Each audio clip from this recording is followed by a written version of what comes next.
লা হাওলা ওয়ালা কুওয়াতা ইল্লা বিল্লাহ 499 বার পড়লে কি হয় জানলে আপনি অবাক হয়ে যাবেন।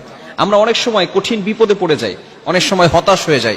ফ্রাস্ট্রেটেড পিপল, যারা সবসময় ডিপ্রেশনে থাকেন, সবসময় টেনশনে থাকেন, কি করবেন কোনো কুল কিনারা খুঁজে পাচ্ছেন না, বারবার বিপদ আসতেছে, হতাশ হয়ে যাচ্ছেন। ভালো করে মনে রাখবেন, আল্লাহ তাআলার কাছে যদি আপনি সঠিকভাবে চাইতে পারেন, অবভিয়াসলি আল্লাহ তাআলা আপনাকে দিবেন। আমরা আল্লাহর কাছে চাওয়ার মতো চাইতে পারি না।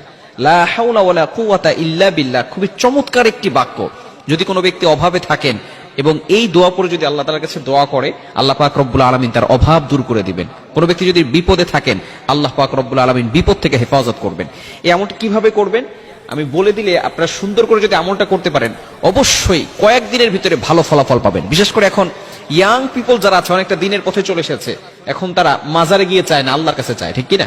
এখন তারা দূরে গিয়ে চায় না, আল্লাহর কাছে চায়। বিশেষ করে মা বোনেরা যারা আছে, তারাও এখন সঠিকভাবে কিভাবে কোরআনে আমল করলে ফায়দা হবে, কোন পথে চললে সঠিকভাবে আল্লাহর কাছ থেকে পাবে, এখন অনেক মা বোনেরাও দিনের পথে চলে এসেছে। আমরা সঠিকভাবে এই আমলটি করার চেষ্টা করব। কিভাবে করবেন?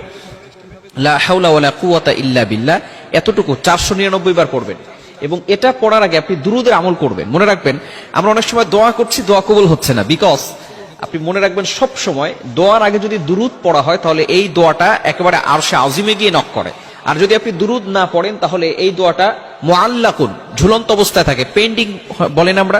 অনেক সময় দেখবেন আপনি মেসেঞ্জারে অথবা অন্য কোথাও আপনি মেসেজ পাঠিয়েছেন, যদি আপনার ফোনে অ্যামাউন্ট না থাকে, তাহলে সেটা পেন্ডিং অবস্থায় থাকে, সেটা যায় না। ঠিক তদ্রুপভাবে আপনি যদি দুরুদ না পড়েন আর আল্লাহর কাছে দোয়া করেন, এই দোয়াটা কিন্তু আরশে আজিম পর্যন্ত পৌঁছাবে না, এটা মুআল্লাকুন, আসমানে গিয়ে ঝুলন্ত অবস্থায় থাকবে। দুরুদ পড়বেন, সাথে সাথে আল্লাহ পাক রব্বুল আলামিন সেই দোয়াটা অ্যাকসেপ্ট করে নেবেন, কবুল করে নেবেন। এজন্য যে আমলই করেন না কেন, শুরুতে আপনি দুরুদ পড়বেন।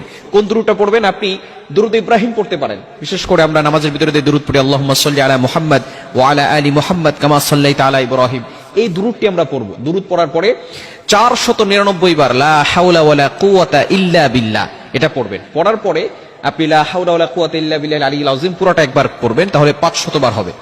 এরপরে আপনি দুরুদ পড়ে আল্লাহর কাছে দোয়া করবেন। আপনি দেখবেন যা আল্লাহ তাআলার কাছে চাইবেন, আল্লাহ পাক রব্বুল আলামিন সকল চাওয়া পাওয়াগুলো আল্লাহ তাআলা কবুল করবেন। বিপদে পড়ে আছেন, মেয়ের বিয়ে হচ্ছে না, টাকা পয়সার অভাব, সন্তান কথা শুনতেছে না, বিভিন্ন ভাবে আপনি কঠিন বিপদে পড়ে আছেন, আপনি যদি এইভাবে আল্লাহর কাছে চাইতে পারেন, আল্লাহ পাক রব্বুল আলামিন অবশ্যই আপনাকে বিপদ আপদ থেকে হেফাজত করবেন, বালা মুসিবত থেকে হেফাজত করবেন। এজন্য আমরা এই আমলটি অবশ্যই করার চেষ্টা করব। লা হাওলা ওয়ালা কুওয়াতা ইল্লা বিল্লাহ। শুধু যে আপনি এশার নামাজের পরে এটা 499 বার পড়বেন বিষয়টা এমন নয়, আপনি এটা যে কোনো সময় পড়তে পারেন। বিশেষ করে এই আমলটি 499 বার পড়ার জন্য আপনি এশার নামাজের পরে পড়বেন। এছাড়া আপনি ফজরের নামাজের পরে 100 বার পড়তে পারেন, লা হাওলা ওয়ালা কুওয়াতা ইল্লা বিল্লাহিল আলিয়্যিল আযীম। অথবা মাগরিবের নামাজের পরে 100 বার পড়বেন। যদি কোনো ব্যক্তি ফজরের নামাজের পরে লা হাওলা ওয়ালা কুওয়াতা ইল্লা বিল্লাহিল আলিয়্যিল আযীম 100 বার পড়ে, আল্লাহ পাক রব্বুল আলামিন মাগরিব পর্যন্ত, সন্ধ্যা পর্যন্ত ওই বান্দাকে প্রটেক্ট ফ্রম অল অ্যাক্সিডেন্ট, সকল বিপদ আপদ থেকে, বালা মুসিবত থেকে হেফাজত করে, বলেন সুবহানাল্লাহ।